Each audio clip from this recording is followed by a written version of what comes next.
हृदयाचा थरका भरवणारी ही कथा आहे. नाक्यावर सगळे मित्र भेटलो. अमृततुल्य चहाचा घोट घेत चेष्टा मस्करी करत, मग ह्याची खेच त्याची खेच करता करता मध्येच जुने गमतीदार रोमांचकारी किस्से निघाले आणि सगळे त्यातच रमून गेले. आठवणी रंगीत झाल्या. बोलता बोलता लांजाला घडलेल्या प्रसंगाचा देखील उल्लेख निघाला. हा प्रसंग भयावह आणि तितकाच सत्य आहे. हे सत्य तुम्हाला सांगण्यासाठीच मी हा व्हिडिओ तुमच्यासाठी रेकॉर्ड करतोय. आता ही घटना फार वर्षांपूर्वीची आहे, पण तितकीच तोंडचं पाणी पळवणारी देखील आहे. कारण या घटनेने पायाखालची जमीन सरकवली होती आणि आजही जर हे आठवलं तर अंग थरथर कापायला होतं. पावसाळी पिकनिक कुठे काढायची असा प्रश्न विचारताच एकमताने कोकण हा पिकनिक स्पॉट बिनविरोध मंजूर होतो. आपल्या महाराष्ट्रातील स्वर्ग कुठला तर कोकण. रत्नागिरी जिल्ह्यातील लांजा हे गाव आणि लांजापासून फार तर 8 किलोमीटर अंतरावर निवोशी खेडेगावात माझ्या मित्राचं घर. कोकणात साधारणतः मे महिन्यात वळवाचा पाऊस भूतलावर अवतरण्यास सुरुवात होते. जूनच्या पहिल्या आठवड्यात कोकणाकडे आमची स्वारी निघाली. आता कोकण म्हटलं की सांगायला नको. निसर्ग आणि नुसताच निसर्ग नाही तर डोळ्यांचं पारणं फेडणारं निसर्गरम्य दृश्य. जुलै ते ऑगस्टच्या दरम्यान कोकणात हिरवा गालीच्या अंथरल्यासारखा दिसतो. पावसाळ्याचा थेंब सुपीक लाल मातीत मिसळल्यावर मन मोहून टाकणारं सुगंध तिथं दरवळत असतो. आमराईच्या वनात येणारं मधुर सुवास मनाला तृप्त करतो. रस्त्यावर पडणाऱ्या थेंबांचे पारदर्शक फुलांमध्ये रूपांतर होते आणि 2 भागात विभक्ताना ते खूप छान दिसते. रस्त्याच्या दुतर्फा वटवृक्ष वड पिंपळाच्या पारंब्यावरून ओघळणारे पाणी आपलं चित्त वेधून घेते. झाडांच्या फांद्यांमधून पडणारे काचबिंदू आकर्षित करून घेतात. रस्त्याच्या पलीकडे बळीराजा रानात तांदळाची लावणी करताना दिसून येतो. आणि कोकणचं हे वर्णन असं शब्दांमध्ये ऐकण्यापेक्षा तुम्ही प्रत्यक्ष दृष्टीनं येऊन बघा. आगंतुक ओढ लागलेल्या या कोकणात 11 तासांचा प्रवास करून संध्याकाळच्या सुमारास आम्ही इच्छित स्थळी पोचलो. घराच्या मागच्या बाजूला बारमाही नदी वाहते. नदीत मनसुक्त डुंबून प्रवासातील शीण दूर करण्यासाठी नदीकडे आम्ही प्रस्थान केलं. काही अंतरावर गाड्या उभ्या करून झुडप्यांच्या बेचक्यातून पायवाट काढत एकदाचे नदीत अंग झोकून दिले. दिवे लागणीच्या वेळी प्रत्येकानं घरात असायला हवं अशी पद्धत लक्षात घेऊन 3 सांजेच्या अगोदर आम्ही घरी दाखल झालो. पावसाळ्यात बऱ्याचदा गावाकडे वीज जाते. अनेकदा दिवसरात्र वीज नसते. त्या दिवशी देखील रात्रीचं आमचं जेवण चिमणीच्या दिव्यात आटोपलं. आल्या दिवशी फार विचित्र प्रसंगाला सामोरं जावे लागेल याची आम्हाला कल्पना देखील नव्हती. शतपावलीचा हट्ट करत स्वप्नील बॅटरी घेऊन आला. घराच्या वेशीबाहेर काही अंतरावर एका पडीत रानाच्या बांधावर आम्ही बसलो. एका क्षणात आम्ही बालपणीच्या खेळात रमलो. कोणाच्या विजेरीचा प्रकाश दूरवर जातो असा पोरखेळ आमच्यात सुरू झाला. कधी रस्त्यावर तर कधी रानात तर कधी आभाळात. वळवाच्या पावसाळी वातावरणात चांदणं पडलं होतं. रानाच्या मागे 50 फुटावर हिरव्यागार वृक्षांनी आच्छादलेला डोंगराच्या पायथ्याशी असलेल्या वाटेवर काही प्रमाणात सुखा पालापाचोळा विखुरलेला होता. वाऱ्याची झुळूक आली की पालापाचोळ्याचा सळसळ आवाज आमच्या कानी पडत होता.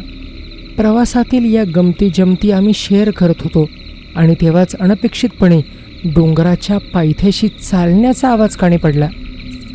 माणसं इतक्या रात्री तरी येणं शक्य नव्हतं. गुरंढोरं तर लांबचीच गोष्ट. वाऱ्यामुळे आवाज होत असेल असा विचार करून आम्ही आमच्या गप्पा सुरूच ठेवल्या. 2-3 मिनिटात पुन्हा आवाज येऊ लागला. ह्यावेळी मात्र छनछन पैंजणाचा काही क्षणाकरता काळजाचा ठोका चुकला आणि त्या आवाजाच्या दिशेला आम्ही कानोसा घेत आमच्या हातातली बॅटरी फिरवली. प्रकाश बंद आणि ध्वनी देखील बंद. सलग 2 ते 3 वेळा असा प्रकार घडला. दुसऱ्या बाजूने रस्त्यावरच्या कुत्र्यांचे कोकुणे ऐकू येऊ लागले. घडणाऱ्या घटनेची आगाऊ सूचना देतात ना, तसा स्वप्नील जोरात ओरडला, "कोण आहे रे तिथं? हिम्मत असेल तर समोर ये." आमचं लक्ष कुत्र्यांच्या ओरडण्याकडे वेधलं होतं. माहीत नसताना चेतावणी देणं योग्य नव्हतं. स्वप्नीलच्या शब्दांना मी उद्देशलो. माझ्या वाक्याला म्हणत सचिनने होकारार्थी डोकं हलवलं. "तुला काही दिसलं का?" सचिनने विचारलं. स्वप्नील माझ्या आणि सचिनच्या मधोमध उभा होता. आम्हा तिघांची रेकी चालूच होती. इतक्यात स्वप्नीलच्या बोटांनी दोघांच्या मनगटाभोवती विळखा घातला. "घाबरू नकोस, आम्ही आहोत," सचिन म्हणाला. खरं तर ती वेळ आमच्या घाबरण्याची होती, पण त्याची पकड इतकी घट्ट होती की आमच्या तळहाताला मुंग्या येऊ लागल्या. विचित्र नजरेने तो आमच्याकडे पाहत होता. त्याच्या डोळ्यांची काळी बुबुळ आता पांढरी झाली होती आणि अनोळखी भाषेत तो बोलत होता आणि त्याचा आवाजही जड झाला होता. स्वप्नीलची पावलं डोंगराच्या दिशेने, म्हणजे जिथून पैंजणांचा आवाज येत होता त्या दिशेला जायला सुरुवात झाली होती.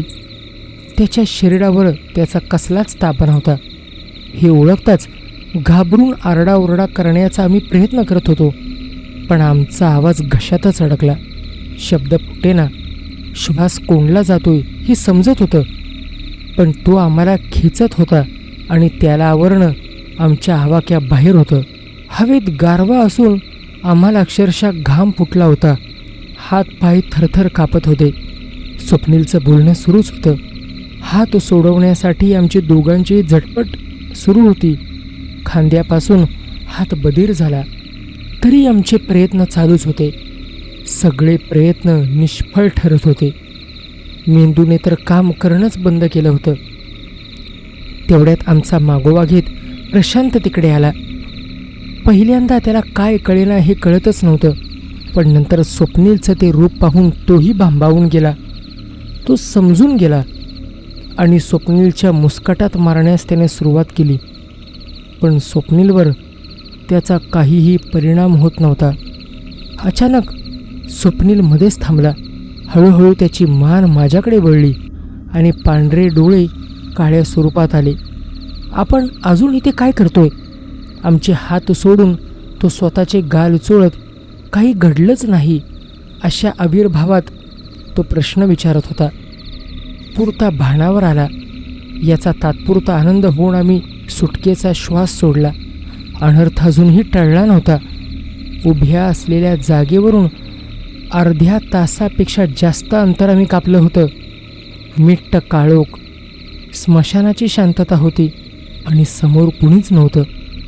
आता आवाज खूप जवळ येत होता. "दादा, इथून निघ," सचिन म्हणाला. "सरळ घर गाठा." मागून हाक आली.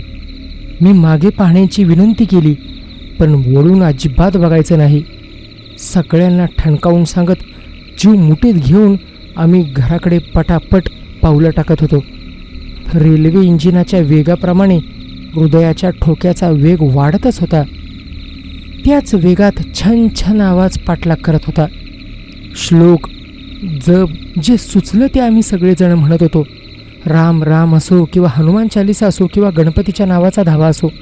घर जवळ आलं आणि माझ्या पायाला काठीचा जोरात फटका बसला. "आई ग!" माझा आवाज ऐकताच प्रत्येक जण पळत सुटला. प्रशांतचे आईबाबा दार उघडून अंगणात आले. मी कसं बस लंगडत पळत होतो. शेवटी मीच होतो. छाती भीतीनं धडधड ओढत होती. आमचा पाठलाग चालूच होता. घरच्या गेटला आतून कडी लावलेली. कडी उघडण्याचीही तसदी न घेता गेटवरून कठड्यावरून उड्या मारत घराच्या आतमध्ये आम्ही लंगडत लंगडत कठडा ओलांडून कसं बसं आवारात पोचलो. घडत असलेला प्रकार आई बाबा बघतच राहिले. त्यांनाही काही समजत नव्हतं. छन छन पैंजणाचा आवाज आणि आमच्यात फक्त थोडंसं अंतर. आई बाबासमोर आमची भीती कमी झाली, पण हातपाय मात्र लटपटत होते. क्षणार्धात आवाज येणं बंद झालं आणि आम्ही एकमेकांकडे पाहायला लागलो.